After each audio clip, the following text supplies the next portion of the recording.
kadangi matome, kokia yra šiuo metu geopolitinė situacija, tai reaguojant į tai, imamės priemonių, kad reiškia mažinti rizikas ir apsaugoti Lietuvos gyventojus, infrastruktūrą nuo potencialių grėsmių iš oro. Tai dabar pamodeliuokim situaciją paprastą. Mes dabar žinom, kad įsivedam savo neskraidimo zonas. Tiem, kuriem tos zonos yra aktualios, jie žino, kad čia tuo laikotarpiu skraidyti negalima. Jūs kariuomenė, kaip minėjot, dislokavot kažkokius papildomus oro gynybos vienetus, kurie labiau stebės ir esant reikalui kažkokį skraidantį objektą galėtų numušti ar nuleisti ant žemės. Tai dabar iš esmės taip ir būtų. Prasideda Zapad, kažkas iš Baltarusijos įskrenda ir jūs kariuomenė turit teisę imti ir numušti. Tai čia truputėlį labai daug kalbėta šitą temą, bet dar truputėlį gal to aiškumo įnešiu, kad, reiškia, taikos metu oro erdvė priklauso civiliam, reiškia susisiekimo ministerijai ir konkrečiai oro navigacija, kuri atsakinga už civilių skrydžių. Ir jinai valdo visus civilius skrydžius. Kariuomenė, karinės oro pajėgos konkrečiau kontroliuoja, reiškia, ir stebi oro erdvę ir atsakinga už visus, reiškia, įsibrovelius, karinius įsibrovelius, rusai dažnai skraido be atsakiklių ir taip toliau. Tai kadangi taikos metu civilė erdvė yra visada pilna, reiškia, tiek civilinių orlaivių, tiek kitų priemonių, tai tam, kad truputį atskirti tą civilę erdvę ir sumažinti riziką, buvo ir įsteigta šita zona. Ir tai palengvina darbą kariškiams. Tai jeigu įsivaizduokime, toj zonoj nėra civilių, tuomet tas numušimas, naikinimas ir aišku atpažinimas yra daug lengvesnis. Bet faktas, kad negalime išvengti netyčinių kažkokių tai įskridimų ir taip toliau. Bet tai yra padaryta tam, kad palengvinti kariškių darbą taikos metu. Jeigu aš gerai atsimenu, kai vykdavo anksčiau Zapad pratybos, kariuomenė tokių priemonių neprašydavo įsteigti tas neskraidimo zonas, tai kodėl dabar visgi paprašyta? Vadinasi, jūs matot kažkokias didesnės rizikas? Kalbant apie rizikas, mes matome ypatingai dabar, kai vyksta karas, netolimoje pašonėje, labai daug yra įskridimų ir į Lenkiją, ir į Rumuniją, ir jau matome, kad pas mus buvo įskridę du reiškia, dronai. Ir tam buvo paprašyta, kad mes negalime būti tikri, kad dar neįskris, gali būti ir įvairių provokacijų, ir gali būti, aišku, netyčinių įskridimų. Tai būtent tam ir buvo paprašyta, kad potencialiai užkardyti ir reikalui esant imtis priemonių tos oro grėsmės neutralizuoti. Jums, ponia Vaikasai, pasieniečiams, čia kas nors keičiasi nuo to, kad kažkur čia įvedamos neskraidimo zonos? Na, iš esmės nelabai, nes mūsų veikimo teritorija yra pasienio ruožas, o pasienio ruožą ir taip negalima skraidyti be kopo, be karinio oro pajėgų leidimo. Mes tiesiog gaunam po to informaciją, kad išduotas vienoks ar kitoks leidimas. Jeigu mes matome, kad fiksuojame skraidantį objektą, matome bepilotį, pavyzdžiui, ir mes žinom, kad nėra leidimo, mes panaudojam turimą savo antidroninę įrangą. Paprastai čia yra sietina su kontrabanda. Tai antidroninė įranga veikia kaip skrido dronas, jūs užfiksuojat, įjungat ir tas dronas nusileidžia čia, kuris įskrido. Jo, tai yra sutrikdot jo elektroninis poveikis, yra sutrikdymas ir tiesiog jisai priverstinai nusodinamas. Ir šią savaitę Valstybės sienos apsaugos tarnybos vadas Rustamas Liubajevas pranešė, kad ruošiantis Zapad pratyboms ir pasieniečiai šiokių tokių priemonių ketina imtis ar jau imasi tam, kad būtų geriau pasirengę reaguoti kažkokias galimas provokacijos, tai jūs čia ir esat arčiausiai toj vietoj, kuris turės reaguoti, priimti sprendimus. Tai gal galit pasakyti vieną kitą priemonę, ką jau jūs čia darysit, kad ir patys galų gale ramiau jaustumėtės vykstant tom pratybom? Taip, tai bus papildomos pajėgos, yra sustiprintos sargybos, tai yra mūsų daugiau pareigūnų bus ir taip pat bus sąveikaujančių institucijų pareigūnų. Tai tikrai daugiau bus sargybų. Dar kalbant apie apskritai, na, sakykime, šito Lietuvos pakraščio saugumą, mes, ponia Bagočiūnai, girdėjom anksčiau tokias idėjas, kad čia reikia mūsų pasienio su Baltarusija fortifikuoti, statyti kažkokius gynybos įtvirtinimus ir panašiai. Ar vyksta toks dalykas? Tai aš manau, daugelis girdėjo apie Baltijos gynybos liniją, apie rytinį skydą Lenkijoje. Tai šiuo metu, reiškia, vyksta planavimas ir jau pradėti įsigijimai, kas liečia visą tą sieną turėtų grubiai sudaryti nuo Lenkijos iki pat Estijos apie 2400 km. Ir tai bus kompleksinių priemonių junginys, reiškia, potencialiai trikdantis galimo priešo judėjimą. Mes kalbam apie aktyves ir pasyves priemonės, kalbame apie reiškia, inžinierijos parkus, kuriuose bus tie įvairūs vadinami drakono dantis, reiškia, ispaniški arkliai, kurie trikdytų, taipogi natūralios gamtinės kliūtis, reiškia, apie miškų alėjų sodinimą kalbame ir kitas priemonės, taipogi susijusios su oro gynyba, kurios palengvintų tiek mums gynybą ir reikalai esant trikdytų priešų judėjimą pas mus. Tai tas projektas yra vystomas ir nuosekliai, kartu bendradarbiaujant ir su kitomis valstybės institucijomis, ir su kitomis valstybėmis. Pone Vaikasai, matyti, yra Lietuvoje žmonių, kurie savo, sakykime, važiuojam į Dieveniškes pasižiūrėti, važiuos tuo vieninteliu keliu ir staiga pukšt, pasieniečiai pastabdys, ties tuo įvažiavimu, ties tuo kaklu patikrins ir dokumentus ir gali mašiną apžiūrėti ir viską.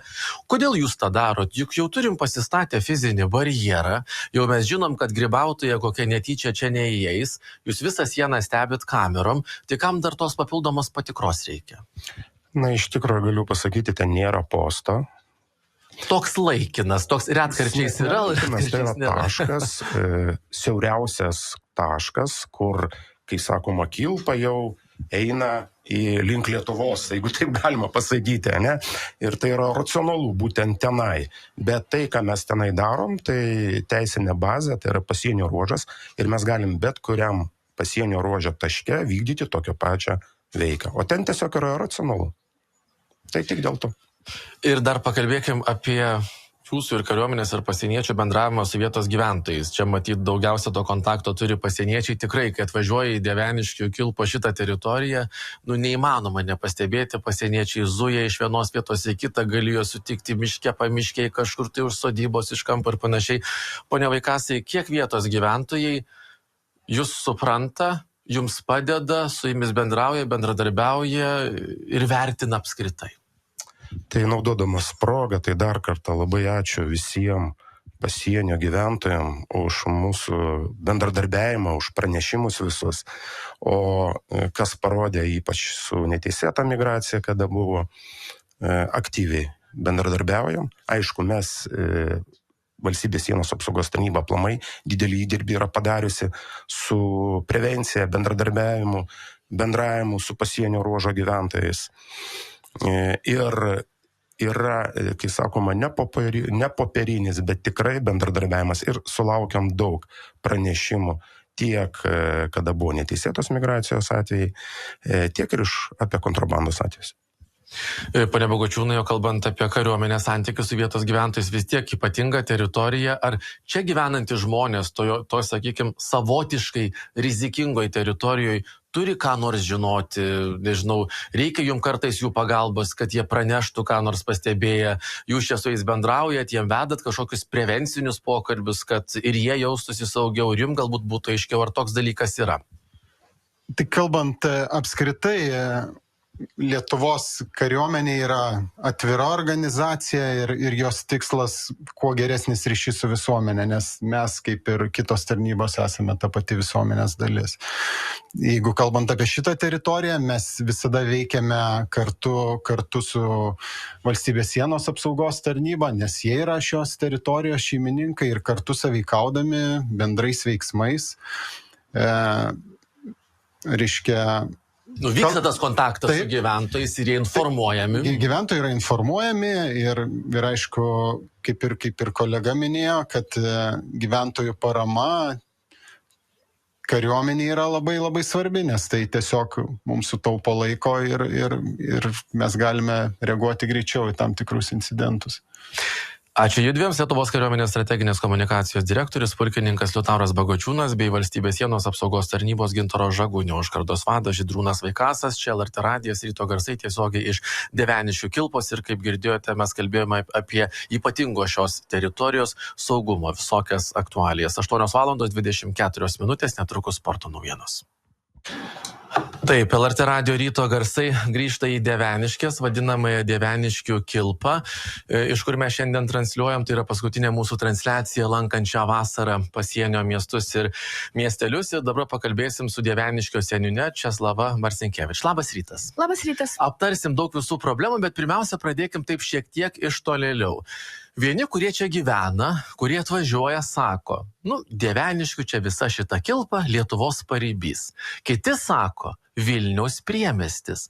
Gamta, jokio didmiesčio, paukšteliai, upės, ramybė, o iki sostinės, valandėlė, nuvažiuoji, daug žmonių čia gyvenančių dirba Vilniui, visokiose akropoliuose ir panašiai. Jums, kas yra šita vieta? Vilniaus priemiestis ar paribys Lietuvos? Žinot, aišku, mes nuo to pasienio nepabėgsim, mes esame tas paribys, viskas. Toks mūsų likimas, taip davė mums Dievas ir tie Dieveniškės vadinasi nuo Dievo vardo, tai liktai taip ir yra. Turim šitą viską gerbti. Mes čia gyvenam nuo senų laikų, turim labai didelę istoriją, bet be abejo esame jau šio laiku, tai esame Vilniaus priemiestis. Tikrai mes gyvename netoli, Vilnius galima pasiekti labai lengvai, gerai, daug žmonių dirba, yra galimybės puikios, tiesiog galėčiau pasakyti, nes atvažiuoja autobusiukai, ne tik į Dieveniškės, iš tolimus kaimus, paima žmonės važiuoja savo į darbą ir grįžta su to pačio autobusiuko, gauna atlyginimą, gauna visas garantijas socialinės, viskas taip, kad situacija šito pagerėjo pas mus ir mes labai esame patenkinti, kad galima gyventi ir Dieveniškėse puikiai. Iš tiesų, jūsų vertinimu, tas gyvenimas Dieveniškėse, jis labiau gerėja ar labiau prastėja, nes kai kalbėsi su vietos gyventojais, visko girdi. Vieni pasigenda veiksmo, sako trūksta, anksčiau čia visokios diskotekos būdavo, tų žmonių daugiau, mokyklose būdavo daugiau vaikų, dabar tų vaikų mažiau. Ar visgi sakytumėt, tikrai gerėja tas gyvenimas ir gal čia tos problemos tokios jau menkavertės?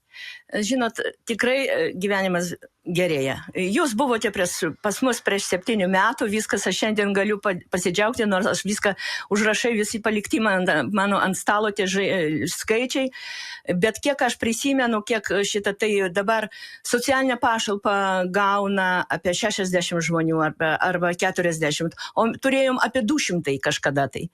Kreipėsi tos pagalbos. Dabar vaikai dėl to maitinimo, nemokamo maitinimo buvo apie 80 iš 2 mokyklų. Šiandien turim 28. Taip, sumažėjo vaikų, bet pagerėjo situacija jų tėvų. Tėvai turi uždarbį, viskas. Jeigu kažkas tai skundžiasi, kad čia yra nuobodu, tai jis neteisus tiesiog. Tiesiog jis sėdi, nenori išlipti iš savo namų, ateiti, pasidomėti, viskas. Mes turim puikią laisvalaikio salę, gal šiandien bus mūsų vedėja, papasakos, kas ten vyksta. Ir šokiai būna, ir koncertai būna, ir vaikams daug labai, ir šventės mūsų. Rytoj noriu pakviesti visą Lietuvą pas mus atvažiuoti, nes rytoj vyksta Dieveniškių vasara, nors jau paskutinė beveik diena. Čia miestelio šventė, paprastai kalbant. Miestelio šventė, taip, miestelio visų gyventojų čia kartu su laisvalaikio salė, su seniūnija, su bendruomenės centru. Jau 8 metai, kaip vyksta pas mus ta šventė. Irgi buvo tokia vieta ten prie tvenkinuko, kur vyksta tas mūsų šventė, buvo apleista. Ir savo jėgomis tiesiog mes viską tą sutvarkėm, išdžiuvo tam viską. Ir kai vieną kartą atvažiavo vicemeris, sako, ką tu šitam baletu nori, šitoj baloj tu nori daryti? Sakau, puikiai vieta bus.